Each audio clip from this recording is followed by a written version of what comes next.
Hello and welcome to the Sensibly Speaking Podcast 2.0. This is Chris Shelton, the critical thinker at large, and I have with me a special guest here in studio. This is Rachel Bernstein, and she has been on the show before, back when we were audio only. She actually phoned in from Los Angeles, which is where she lives and has her practice. She is a therapist. She's a family therapist and couples therapist, and also, of course, does cult exit therapy as well. And we talked with her at some length before about Scientology and destructive cults and how they work and, you know, how cult leaders work and that sort of thing. And so she was here in town, here in Denver, and so I absolutely could not help but grab her and force her to do a podcast with me because I thought, you know, hey, what an opportunity, right? Like last time I was in LA, we did, we did an interview, and so now we're going to do this one. So thank you very much for agreeing to do this nonsense with me. You're welcome. It's so not nonsense. It's great. But thank you. Thank you for the opportunity. Yeah, this is going to be fun. And I thought this week, you know, I've talked a lot. We've had different people on my channel a lot who have talked about destructive cults and the characteristics of destructive cults and cult leaders, and spent an inordinate amount of time on L. Ron Hubbard. Last week we spoke with Yuval about L. Ron Hubbard, and this week I thought, why not look at something maybe that has a bit more broad application, but yet is still resting on the same kind of information and fundamentals when we get into the psychology of it. And that is, let's talk about toxic relationships, right? This is not an entirely disrelated subject to destructive cults. And it's actually kind of interesting, having spoken with Rachel at length about this, how much the two cross. Right. So I thought, first off, why don't we define or look at, I think people might not really understand or have a clear idea of why is a relationship toxic, or how could it become that way. Maybe they sort of think of it the same way they think of pornography. I don't know how to talk about it, but I know it if I saw it, sort of thing, right? Like, so from your experience and education, what is a toxic relationship? Okay, so just to reiterate your point from before about why there is such a natural tie-in with cults and learning about toxic relationships, when people ask me to define a cult, you can come up with a lot of different definitions, but really it's based upon the nature of the relationship between the leader and the follower, or the leader and the followers. And so it is just in that sort of kernel of that relationship that you get to be controlled or abused, or manipulated. And unless there is that very close and very strong relationship, it doesn't work. So it's all about the relationship. So a toxic relationship is one where you don't get to be your true self. You don't get to share who you really are, who you wish you could be. You don't get to share your true thoughts and emotions. You really have to become a false self, whatever self you have to be, to please the other person. And the other person who's controlling you will let you know what kind of person you're supposed to be. They'll be very strict about it. And in fact, it will usually change from day to day, just to kind of keep you on your toes. Sort of what was okay on Tuesday is no longer okay on Wednesday, but you're going to have to be that new person or that new part of yourself to please that person, even if it changes from day to day. Your goal is to keep the other person happy and happy with you. And so you lose yourself within a toxic relationship. What also is true is that it's almost a misnomer to call it a relationship, because within the idea of a relationship, you have this equality. And in a toxic relationship, there's nothing equal about it. Someone is in a power position, and you are always going to be in second place, no matter what, no matter when, no matter how. And so there is never going to be the face-to-face equality, having the equal rights, etc. And along with that, the rules also only apply to you. So within a toxic relationship, the other person can say or do or be anything that they want to be or do or say. And you can't. You have to follow by the rules 100%, again, even if the rules change. And so I think if we were to put an umbrella over all of this, really a toxic relationship is an unsafe relationship. One where you don't feel safe emotionally, you don't feel safe spiritually, you don't feel safe physically. You don't feel like you can be you and be able to really fully relax and really feel comfortable and really feel safe. That makes a lot of sense. And of course ties in with that cult business too. I mean, just thinking about, all the time I was in Scientology, of course, relaxing was not part of the picture. Right, and the relationship, especially when somebody like a senior person, or a David Miscavige or something would come around, it was anything but relaxed. Right, there's that tense fear feeling, and whereas in a group situation like that, we might call that respect, a misnomer. We might incorrectly call that respect. It was fear. It was terror. Somebody in a one-on-one relationship like this might call this, respect or love or something like that, thinking maybe but it's really a domination sort of thing. Right, exactly. Yeah. It's interesting. Right now, the first thing I think of when we were talking about this pre-show, actually, something that occurred to me was recently, some of you, in fact, probably a lot of you who are watching this might have seen Suicide Squad. Which was just put out by DC Films, right? And of course, that's fiction, and it's a comic book-based movie. And yet, I've seen a couple memes out there of people, I don't want a regular kind of love. Or relationship. I want to love like Joker and Harley Quinn have, right? And I couldn't help but, be horrified by such a thing, because what's not a comic book and what is not actually what's shown very well in the movie is how that is a dominating, submissive relationship that is very abusive. The Joker in that movie is a very abusive personality, and this Harley Quinn character is a character that is shown to be submissive to that. And I think that's the last thing that anybody would want to be involved in. Right, absolutely. I think if you're choosing to be in it, it might be one thing. But if you feel like you don't really have a choice, I mean, within a toxic relationship, you do feel quite helpless. You feel like there's really no way out, and you have to stay in a relationship that leaves you feeling demeaned and leaves you feeling less than, where you really don't have a say and you really can't protect yourself. Right. So what sort of, early warning signs? Like, if we were going to talk about like, okay, so, we know it's bad. We know it's really bad, right? Now, it doesn't necessarily, by the way, maybe another thing we should clarify before we get into the early warning signs, it doesn't always necessarily involve physical abuse. No. Is that right? Right, absolutely. It's usually emotional abuse. Sometimes there is physical abuse along with it. But by and large, I'd say the largest percentage when we're talking about toxic relationships as opposed to abusive relationships, and I'm not saying that abusive relationships are not toxic, right. But we're really talking about emotional abuse, emotional control, behavioral control, without there necessarily being physical abuse. And that actually is very confusing for a lot of people because they don't have any bruises to show. Right.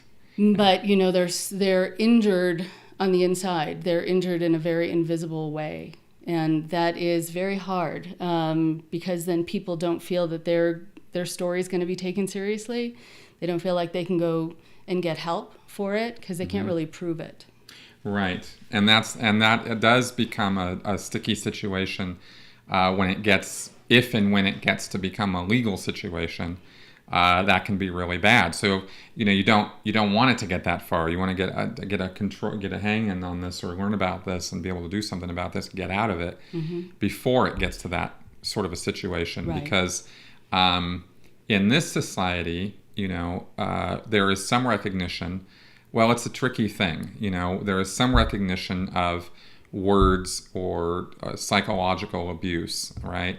But there's also an earlier generation or two or three or five, that are of the generation of sticks and stones can break my bones, but words will never hurt me sort of attitude. And you go, well, actually words can hurt you.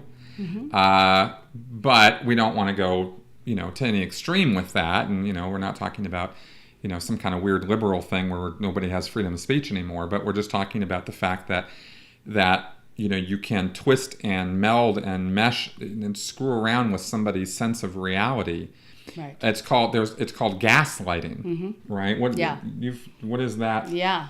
Concept? So it actually comes from a term that is from a movie of the same name. And gaslighting is when you really just make someone feel like they're going crazy. Like they no longer have a handle on reality. They don't know what's real and what's not real and what's actually happened and what hasn't happened. And you make them feel like they're losing their mind. It is one of the most cruel things to do to somebody. And people who are narcissists, people who are controllers, love to do this to other people. It really is something that can get under your skin. And it's very hard to undo gaslighting once you've been through it. Because you need to sort of spend a lot of time checking out what was real about that and what wasn't real about that, and really trusting your instincts. And you learn to not trust your instincts because you think you're going crazy.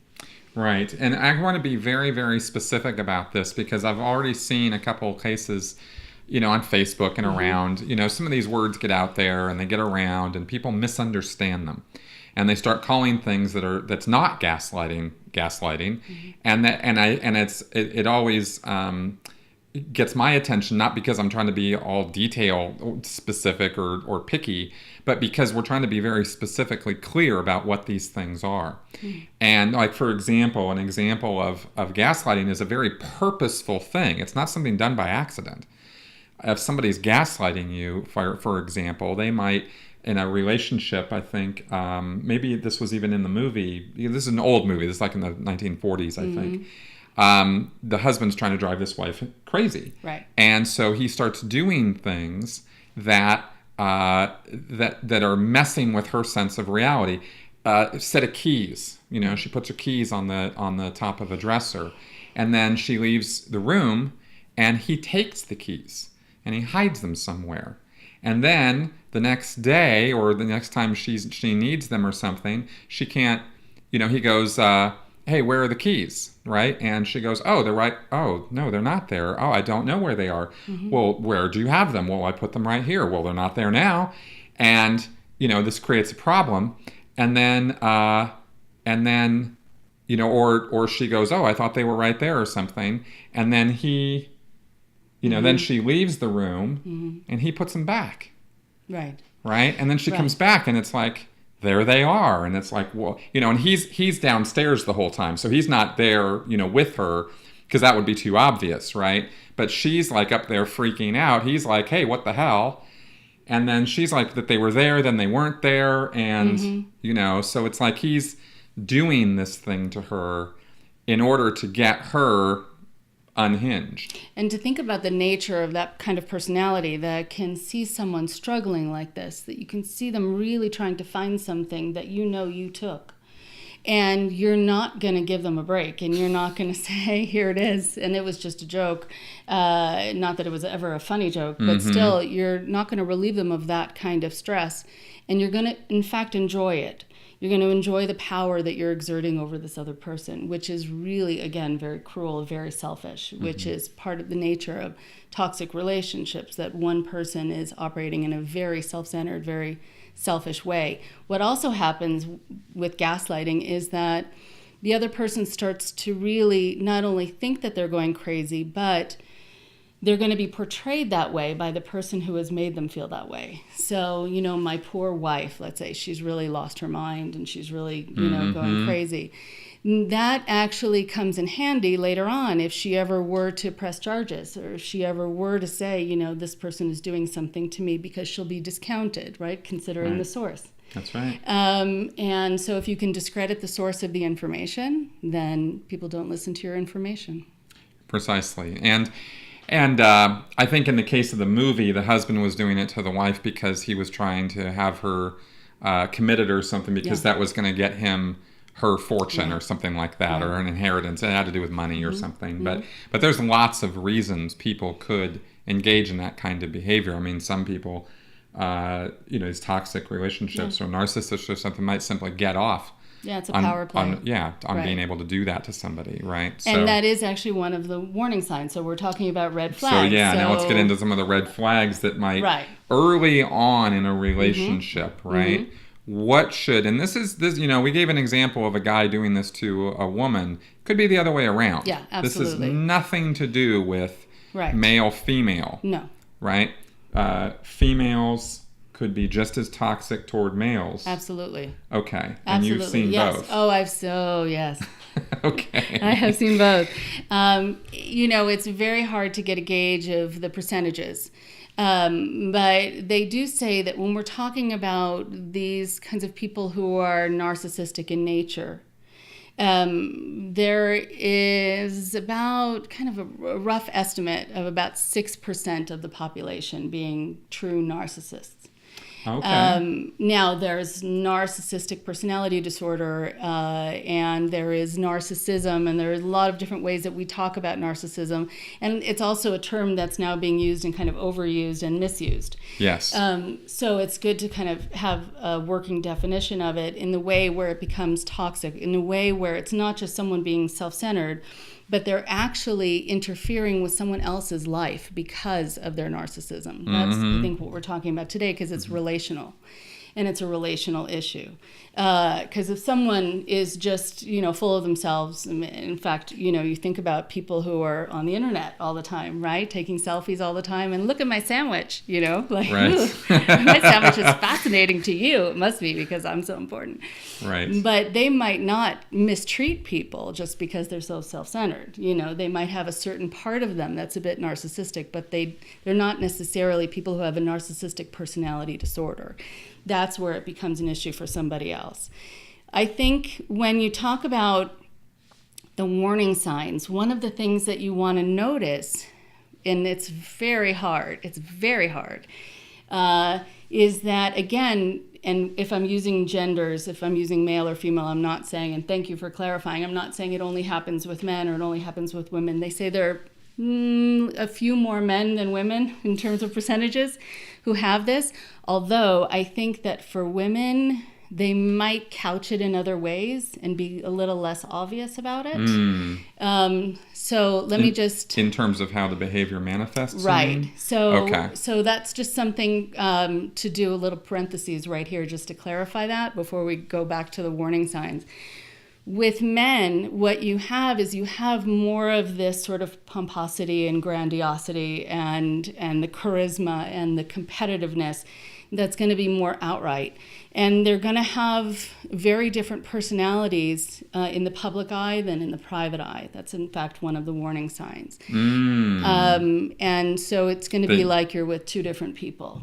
That's actually really And we'll come back to that. Yeah, because that's something a person could see Absolutely. pretty quickly, relationship-wise. Yes. So who you're living with is very different from the people who people meet outside on the street or in the office. And they'll not understand why you're having a hard time being with that person, because they're going to think, because of their charisma, etc., that you should feel lucky to be with them. Right. She's so wonderful. I don't even know. Right. She's the model of perfection and beauty and manners and grace, and she's always so nice to everybody, and how and she gives to charities, and how could you possibly be having a problem with this woman? It must be you. Right, exactly. Right, and the guy's like, dude, you have no idea what happens when she closes the door. Yeah. Right, exactly. Or the other way around. Right. And I've seen it in both, with both genders. I've seen it with same genders. I've seen it with opposite genders, all around. Every different kind of dyad. What you have for women, I've noticed, is that you have sort of from the diva to the martyr. So you have the, being sort of the grande dame and, and holding court. And then you have the one who is the martyr, the one who makes you feel guilty for everything, the one who's very passive aggressive, the one who just sort of makes you feel bad, and you just always feel like you're disappointing this person and you need to work harder to please this person. And that's going to be a lot more subtle and behind the scenes, not as obvious. So that's probably also why the numbers are a little underrepresented for women. Right. Because it is hard to get, a broad survey of society. Mm-hmm. You can't do a census survey and find these people. That's not how it works. Right. Right. And how many narcissists are going to say, "Oh yeah, right here. Put me on the list." Mm-hmm. Right. I have a problem. That's not going to happen. Right. Okay. So a warning sign, right, going back to this idea that they are a different person in public than in private. Mm-hmm. And it'll turn on a dime in a second. So as soon as the door is closed to the house, they will need to make sure that you get reminded of your place. Mm. And often when they're being kind to you, it's for show. So they'll be kind to you if someone's watching. They'll do a good deed if they can post about it. They'll do it for an audience. It's not going to be authentic. They usually talk the talk but don't walk the walk. Mm-hmm. They'll be the people sitting down at a dinner party talking about how they've helped all of these people all over the world and how they've raised money for this cause or that cause. But someone is slaving, trying to clean up all of the dishes and cleaning the table and washing the dishes, and they're not going to lift a finger. So they will talk but not walk. Right. They won't do it. Would you sometimes have instances, though, where said toxic person might demonstrate behind closed doors some favor or niceness just to do the gaslighting or keep the person on their toes or make them crave that niceness more often? Yeah. And then, the person is nice for a little while and then, maybe gets jacked and why do you make me do this sort of thing? It just occurred to me as an idea of maybe you'll see spurts or instances of nice behavior, but it doesn't last. And when it doesn't last, it's always your fault. Always your fault. Right. That you've signed up to have everything be your fault. Right. If you're in a relationship with someone like this, you have to take responsibility for everything. If they bump into you, you have to apologize. It's because you were standing there that they bumped into you. And so... You were in my way, dude. Right. Yeah. Right. That is always the way it's going to be. And unless you do it, you are being ungrateful, you're being unkind, you're even being abusive. They'll often accuse you of being abusive if you haven't given them what they need. People like this can't take any responsibility. They have no remorse. They don't feel bad for what they've done, and they can't handle any accountability.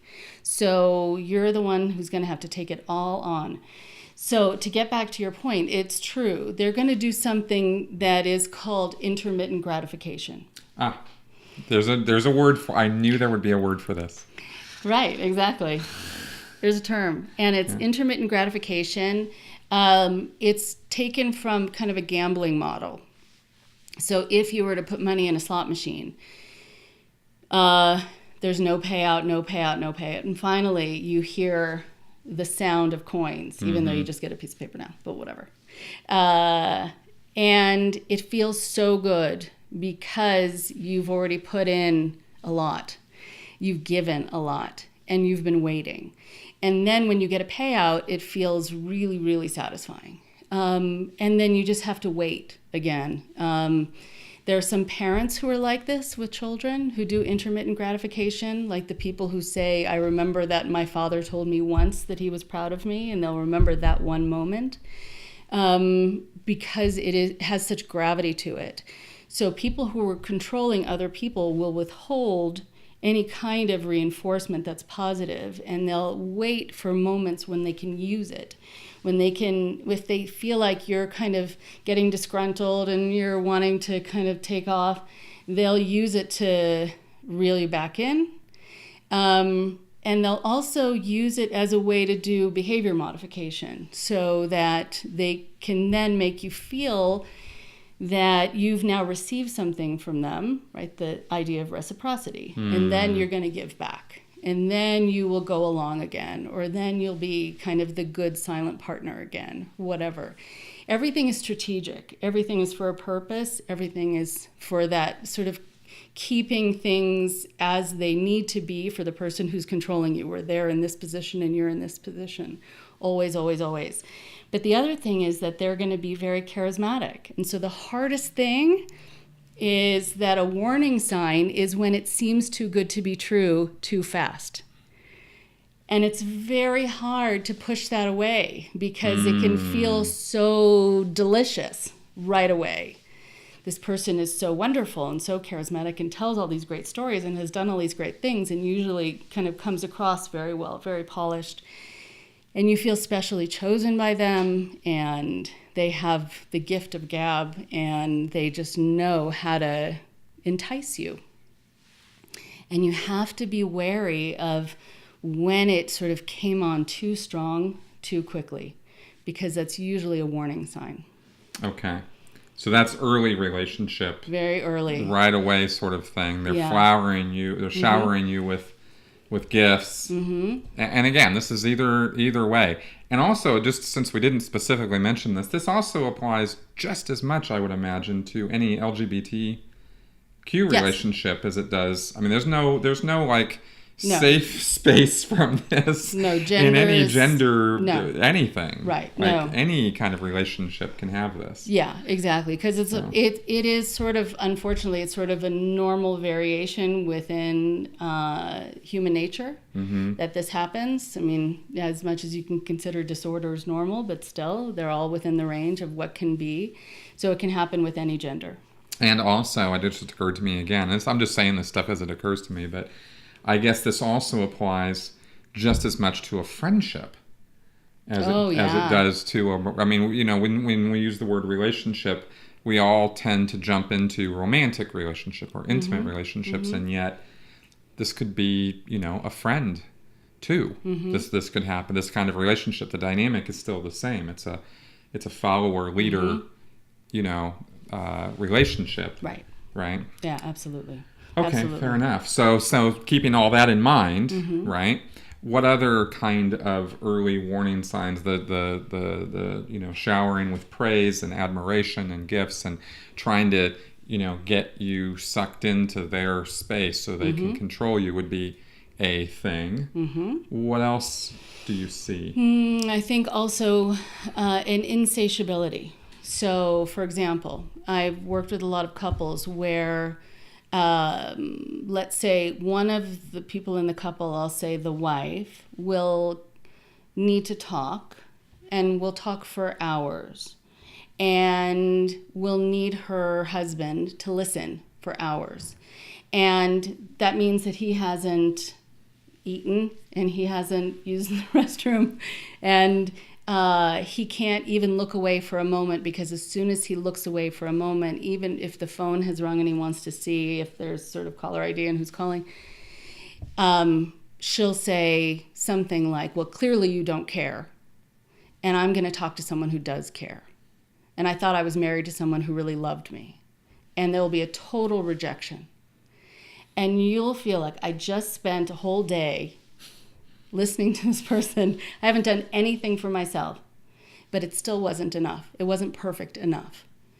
And you then get very nervous and tense. And also you can say the wrong thing very easily. People who are controllers come across like they have it all together and that they're very strong. But in fact, it's really an overcompensation for a very fragile core. And so they are going to do whatever they can to protect it, and they're going to very often feel injured. It's called a narcissistic injury. And so what happens is, as soon as he looks away for a moment, she feels absolutely injured. It probably reinforces some very early kind of injury of not getting her needs met. Or feeling emotionally abandoned. He then becomes a person who has now done something that feels like an attack on her, And then she is going to attack back and then some, because she's going to have to make sure that she keeps her position. Right. So suddenly he's going to be called a whole host of names. He might even have something thrown at him if it's a physical kind of manifestation of it. And he has no idea what hit him. And he has no idea, or sometimes he will have no idea what hit him. And he will think to himself, what am I doing? Why am I here? Mm-hmm. But if I want to stay in this marriage and I'm not ready to leave this marriage, I'm going to have to figure out how to be able to listen for longer. That's the behavior modification. When he will say to himself, okay, next time the phone rings, I'm not going to look at it. As opposed to being able to really figure out how to solve this problem, he's going to figure out how to survive within it. Right. And that's what happens to the victim, to the other person in these relationships. Okay. Now, we talk about, or it's easy for me to get the idea in talking about these sort of things that the toxic one, the narcissistic person, is smart. Is a smart person, is always like manipulating and controlling and this sort of thing. But again, this is just, as I'm just throwing this stuff out as it occurs to me, that narcissist, it's a personality type. It's not an intelligence or IQ factor. They could be dumb as an ox and still be pulling this stuff off because their methods might be more ham-fisted, and yet they're still going to be doing these things. Is that right? Now, right? I think what is important to know is that when we talk about narcissism, it's different, and I know we'll probably get to it at some point to talk about the difference between narcissism and psychopaths and sociopaths. Future episodes, folks. Take note. Psychopaths are known for being very bright, actually. Okay. They use their IQ for evil doing. Right. Narcissists, not necessarily. They can be all along a spectrum. But what's fascinating about them is that it's similar to cult leaders. It's as though they've all read the same manual. Right. And so they do similar things, and the outcome is going to be similar for the other people in their lives, whether they're bright or not, because it comes out of that same need, that same insecurity, and so it causes them to behave in similar ways to each other. Okay, good. Yeah, I was just thinking about, overtly physically abusive relationships, and yet so much of what we're talking about here, the patterns are still the same. Mm-hmm. The high school jock who grows up and becomes a car mechanic and beats his wife, and yet probably did the exact same things we're talking about in order to get her in the first place. Mm-hmm. The showering with the praise and approval and love and all that. Right. And then the relationship turns, and then they have kids, and then she's trapped in it, and right. And now he's physically abusing her because maybe he doesn't, know how to psychologically abuse her more than with the fist, right? And so they're going to act in a very entitled way, whether they're bright or not. And I see this also in some relationships where the person who's controlling the other person, I'm thinking in kind of an objective way, is actually not as bright as the person that they are being so condescending towards, and the person who they're trying to prove that they're smarter than. And it's clearly not the case, but they need to be able to prove that to me, that they're smarter than this person. Right. It makes them feel better. It makes them feel safer in this world. I think what's also fascinating about people who are controllers is that it goes to this idea that we assume what's true for us is true for other people. That's just part of human nature. So if I am an honest person and I say it like it is, I'm going to assume that someone else is telling the truth. Someone who is a controller and someone who uses kindness as a manipulation is going to be very mistrusting of somebody who is being nice to them. Because they're going to think that person's trying to manipulate the manipulator. Exactly. So then the person who is then the victim in the relationship feels really backed into a corner, because if they get upset about what's happening, then they're being the abusers. They're called abusive, they're called argumentative, they're called ungrateful, they're called crazy. But if they decide to kind of tone it down and try to appease the person, and they come across as really nice, then sometimes they're made to feel like they're up to something. And so they can't win. And so then they just have a lot of physiological effects, which happens to a lot of people in these relationships when they are backed into a corner, that they start getting ulcers, that they just can't sleep. Then their whole body reacts to it, because really they have no way out, and they have no way to express themselves, and they have no way to win, and they have no way to kind of come back. Like, everything they try is wrong no matter what. And that's again purposely orchestrated, so that they're always going to be losing, and they're always going to be just kind of slightly missing the mark.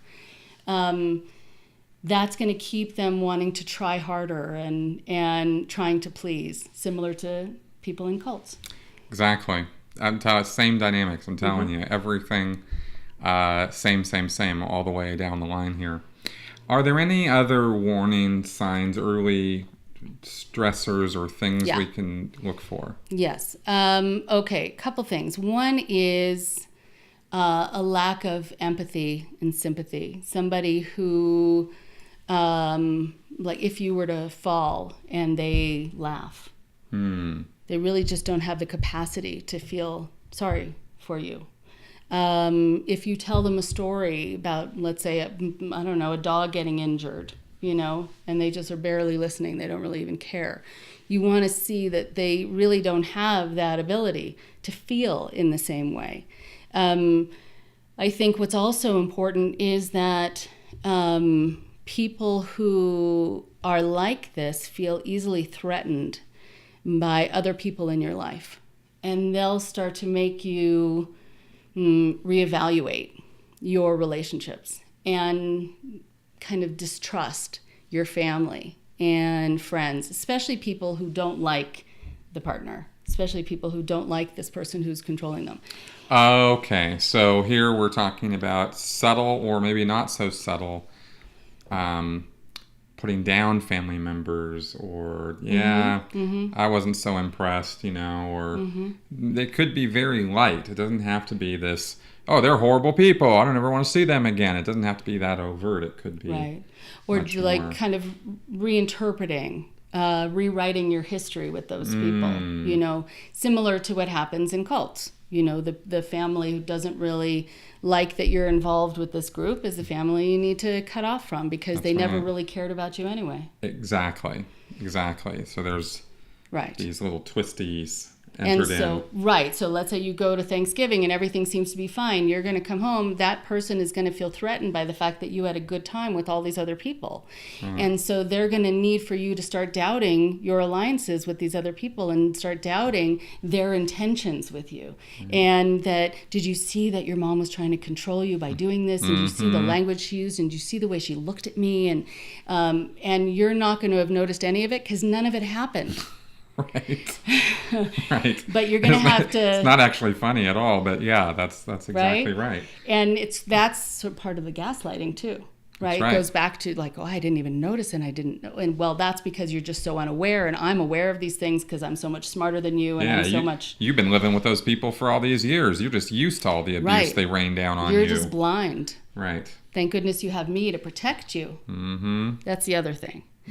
I now can protect you. I can teach you. I can guide you. I can be the expert on everything in your life. And then you need to defer to me, because clearly you need a lot of help. And that if you decide that you don't need this person's help, that's going to be a true insult. So you just kind of go along with it. A lot of people in relationships with controllers, they just sort of listen. They listen to the person going on and on and on, knowing they're completely wrong about the advice that they're giving. But they just listen, and they'll say thank you. And, they just have to let that person be sort of the master of their universe. And it gets very old very fast. Right. I imagine maybe another corollary of that or something also might be, would that controlling personality be willing to listen to your advice to them? No, God, no. Right. It's a one-way street, right? Yeah. So if that's another early warning sign. If they all want to help you, but you can't help them at all because, hey, they got everything under control. Oh, it'll be met with anger. Are you saying that I don't know? Are you saying I don't know how to do this? Are you telling me? Are you trying to insult me? Are you trying to pick a fight? Are you trying to be abusive? That kind of tone. And you just stop talking. Right. Yeah. Okay, there you go. But I think it's good to know, though, that if you find that you see these sorts of warning signs, one of the things that also can happen is that you're usually made to feel that you have to keep all of this secret. And you always want to remember that you don't have to keep it a secret. Please don't keep it a secret. Abusers of any sort, emotional, spiritual, physical, get away with it because they do it in the shadows and they keep you quiet. So don't stay quiet. They don't deserve to have you keep their secrets. Interesting. Very interesting. Okay, good.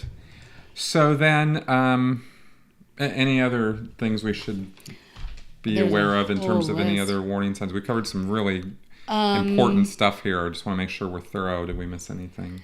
I think the other part is that sometimes you can tell the nature of a person not only by how they treat you, but by how they treat other people.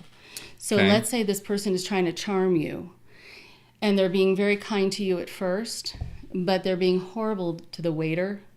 I was just thinking, I was totally getting what you were saying there, yeah. To the receptionist, to the flight attendant, in a way where it's very embarrassing to you. You want to know right away that means that you're next.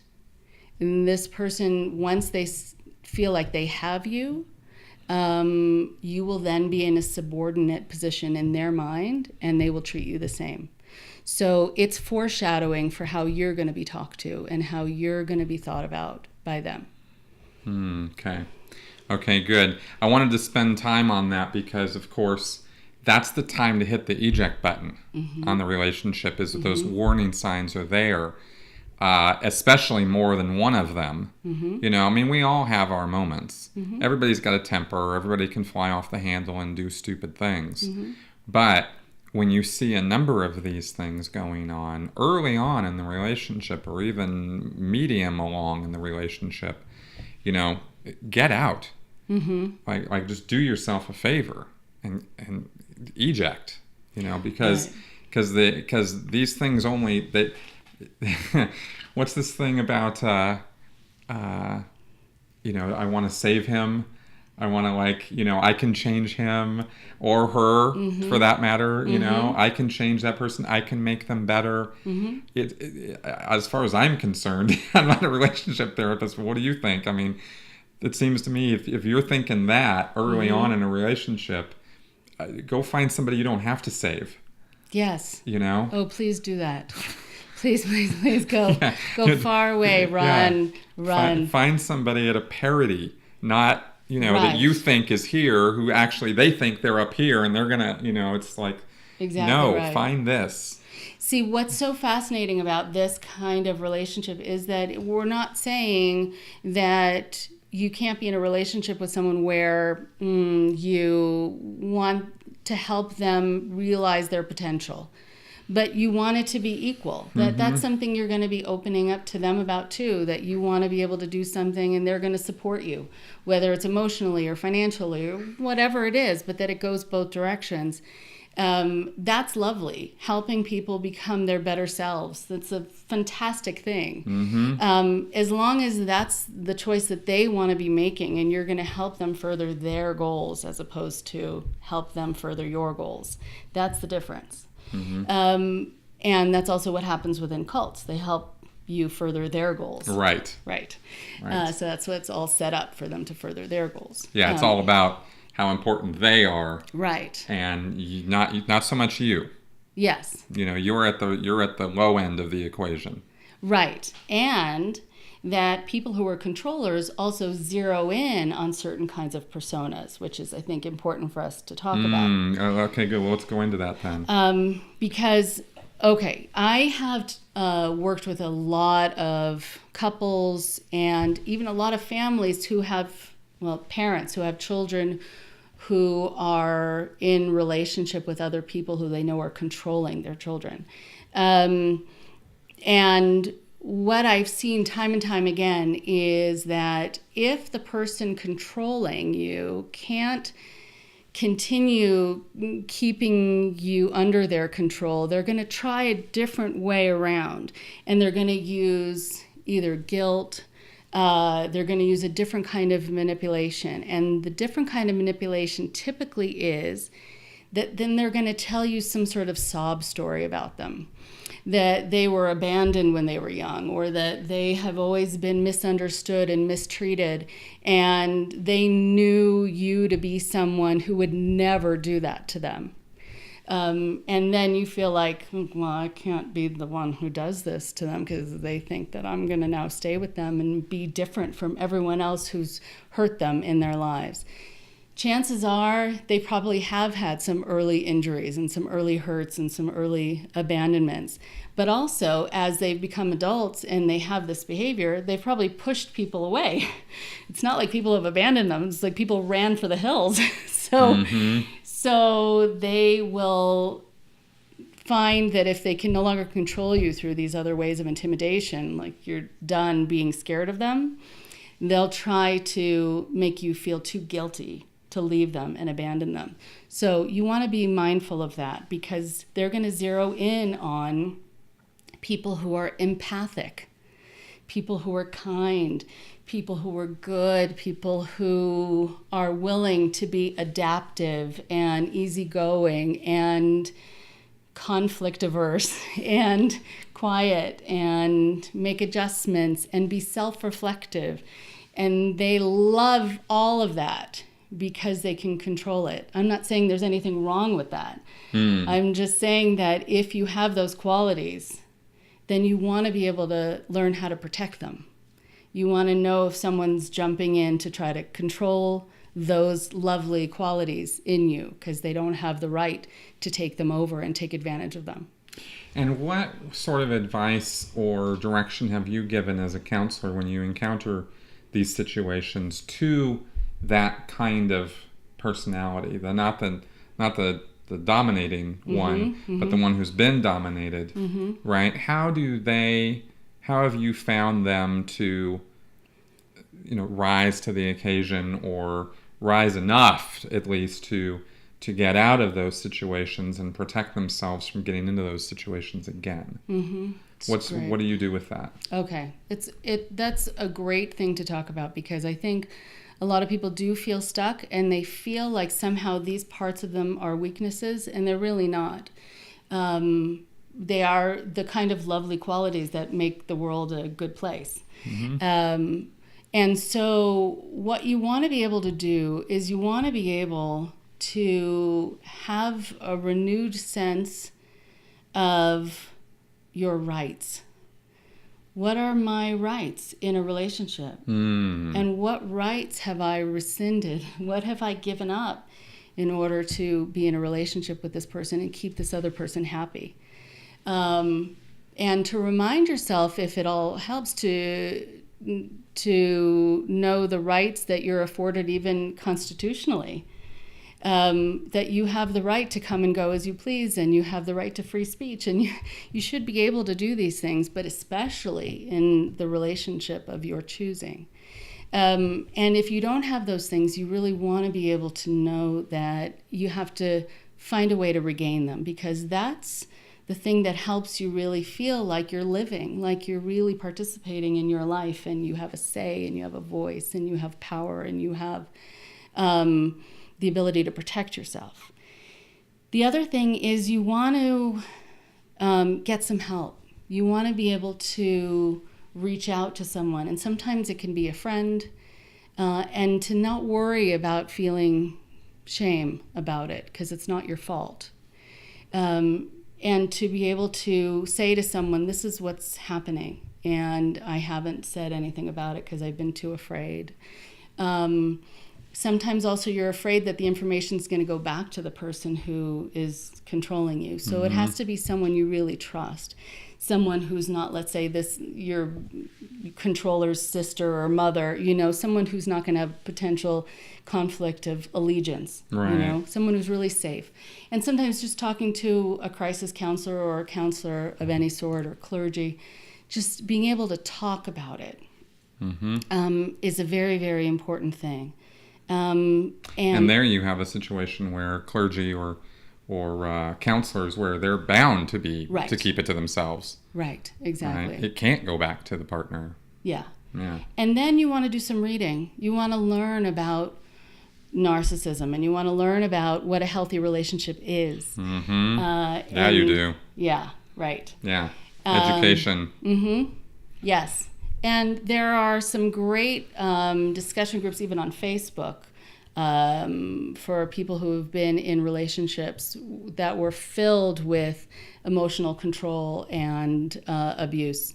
And you're going to be able to see yourself represented in what people have written in, and you're going to feel really understood, which is going to feel really important. But it's also going to pierce the isolation because you've probably been suffering in silence. When you're with someone who's controlling and intimidating, you have a lot of conversations in your head.